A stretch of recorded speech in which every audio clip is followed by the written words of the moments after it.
سلام، خیلی مخلصیم. خوبید رفقا؟ خوشید؟ خرمید؟ سرپنجه و سرسلامتید؟ امیدوارم که همیشه شاد و خوش و سلامت باشید.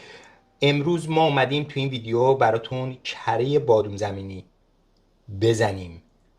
ببینید بافتو. به درخواست خیلی از دوستان که به ما گفته بودن کره بادوم زمینی خیلی راحت و آسان، بشمار 3. واقعا هم کاری نداره، همه میتونن این کره بادوم زمینی رو بزنن. واقعا سالم، درجه 1، بدون هیچ مواد افزودنی. با ما همراه باشید، در کنار ما باشید. در قلب ما هستید، ما هم در کنار شما هستیم. بزن بریم برای تهیه‌اش. برای شروع من 250 گرم بادوم زمینی دارم. بادوم زمینی من بدون نمکه. میریزم کف مایتابه. البته داخل فرم میشه تفت داد، ولی من برای اشخاص و خانم آقایون گلی که فرم ندارن داخل مایتابه میزنم. خودم همیشه داخل مایتابه میزنم، خیلی سریعتر و خوشمزه ترم میشه. داخل فرش به چه صورته؟ 12 دقیقه میذاری داخل فر، 2 تا 6 دقیقه. یه 6 دقیقه اول میذاری داخل، 6 دقیقه دوم در فر رو وا میکنی، یه همش میزنی، دوباره میذاری داخل فر به مدت 12 دقیقه. دمای فرم 170 تا 175 درجه. این مدل فریش. مدل مایتابه‌ایش هم باید اینجوری تفتش بدی، رنگش طلایی خوش رنگ بشه. بریم با هم تفتش بدیم. قبل از اینکه من تفتش بدم یه ذره من روغن میزنم روی بادوم زمینی. روغنی که من استفاده میکنم روغن خود بادوم زمینیه. شما از روغن بیبو میتونید استفاده بکنید.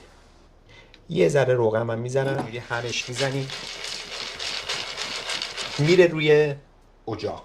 دمای اجاق من متوسط رو به بالاست. الان بوی بادوم زمینی من کم کم داره در میاد. اینجا به اندازه یه میشکون، یه بیشکون، یه تیشکون نمک دریایی میریزم داخل بادوم زمینی ها. موقعی که جلیز و ویلیز بادوم زمینیتون در اومد از اجاق جداش میکنید و به این صورت همش میزنید. دوباره یه شوک بهش میدید با اجاق. به محض اینکه صدای جلیز و ویلیز رو شنیدید دوباره اینجوری همش میزنید. اگر طعم عمیق‌تر میخواین توی کره بادوم زمینیتون میتونید بادوم زمینیاتون رو بیشتر تفت بدید. برای اینکه بادوم زمینی من سریعتر سرد بشه میریزمش داخل یه بشقاب. خب الان از من میپرسید که چرا من این بادوم زمینی ها رو تفت دادم. به 2 دلیل. یکی که برای اینکه مزهش 10 برابر خوشمزه تر میشه. 2 اینکه روغن بادام زمینی رها میشه و این خیلی به ما کمک میکنه که یه کره بادوم زمینی درجه 1 داشته باشیم. بادوم زمینی های ما خنک شد. من میریزمش توی میکسر. قبل از هم زدن من یه نکته بگم خیلی قابل توجهه. بعد از 40 ثانیه تا 50 ثانیه هم زدن بادوم زمینیاتون داخل دستگاه یه استراحت بهش میدید. یه لیسک میذارید بر دستتون، همش میزنید. حالا به چه دلیل؟ به این دلیل که تیغتون داغ نکنه و روغن مواد از بادوم زمینیتون جدا نشه و روغن نیاد رو و دستگاهتون هم استراحت میکنه. یعنی هر 50 ثانیه یا 40 ثانیه یه استراحت میدید، یه هم دوباره میدید تو کارش. نکته دوم، خانم آقایونی که میخوان بادوم زمینی کرانچی داخل کره بادوم زمینیشون باشه میتونن بعد از هم زدن اول و وقتی که بادوم زمینیشون یه ذره ریز شد یه قاشق ازش جدا کنن. وقتی که کرش کردن اون یه قاشق رو بهش اضافه کنن که وقتی که میل میفرماین اون حالت کرانچی و کریسپی بودن بادوم زمینی ها لای کره بیاد زیر دندونشون. اینم یه حرفه که میتونین انجام بدید، ولی ما همین مدل سادهش رو انجام میدیم براتون. بریم برای هم زدنش.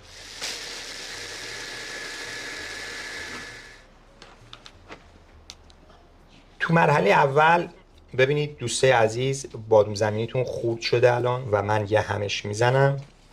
دوباره شروع میکنم به هم زدنش. دوباره یه همه کوچیک. تو این مرحله حالت خمیری پیدا کرد، دوباره همش بزنید. دوستان، به محضی که بادوم زمینی ما حالت کره‌ای به خودش گرفت، تو این مرحله شما میتونید هر چیزی که خواستید بهش اضافه کنید. بعضیا دارچین اضافه میکنن، بعضیا پودر کاکائو استفاده میکنن، بعضیا دانه چیا استفاده میکنن، بعضیا عسل استفاده میکنن که من خودم یه تاچ عسل بهش میزنم، خیلی خوشمزهش میکنه. یا بعضیا اصلا هیچی بهش اضافه نمیکنن، همینجوریش وردار بروه، ولی من یه ذره عسل بهش میزنم. میتونید هیچی هم بهش نزنید. حالا فردا نرید تو کامنت ها بنویسید آقا چرا عسل زدی، آقا چرا اینو زدی، آقا چرا نه.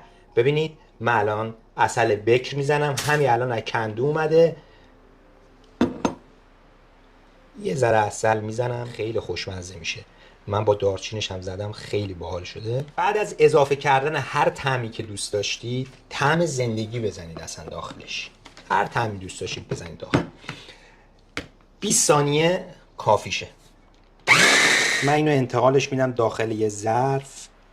به عجب کره بادوم زمینی شد. کره بادوم زمینی ما آماده شد. حتما برای نگهداریش از یه در ظرف دار، ظرف دردار یه ظرف دردار استفاده کنید، درشو بذارید. به مدت 2 ماه میتونید داخل یخچال نگهداریش کنید و به مدت 2 هفته بیرون یخچال روی میز. تنبلا حوصله ندارن رو میز بذارن 2 هفته، ولی گرم نباشه جاش، چون که روغنش ازش جدا میشه. پس این مدل نگهداری این کره بادوم زمینی مال این آشپزخونه. میتونید 2 ماه داخل یخچال نگهداریش کنید. به همین راحتی. بریم برای بقیه کار. بقیه کار چیه؟ میره داخل یخچال. آها، یه نکته دیگه، داخل یخچال میذاریدش خودشو میگیره و سفت‌تر میشه بافتش. زمانی که میزنید هنوز مایه‌تون یه ذره گرمه، به علت زدن زیاد ممکنه مایه یه ذره خودش شلتر باشه، ولی بره داخل یخچال سفت‌تر میشه و خودشو میگیره. بریم برای تست نهایی این کره بادوم زمینی شاهکار قرن. من یه نون توست کردم. به اینم از بافت قشنگش. به سلامتی همتون. عاشقای کره بادوم زمینی، همه کره خورا جمشید، بزنیم بر بدن همگی بشین کرگدن، بمب انرژی میترکونه کل شهر و یه جا، یه طعم خاص و خفن، بزن عاشق و برو بالا بالا بالا بالا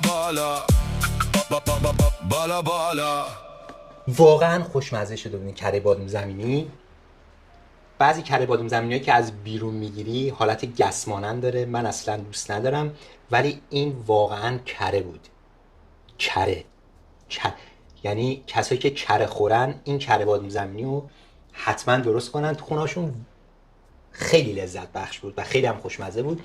لایک و سابسکرایب یادتون نره، کامنت هم برامون بنویسید، زنگوله رو بفشارید، هر کاری که دوست دارید با کانال ما بکنید. ما هم دوستتون داریم. تا یه برنامه دیگه، تا یه کار جدید دیگه، تا یه کره خوری دیگه، همتون رو با خدای بزرگ میسپارم. خدا نگهدار. اوپس.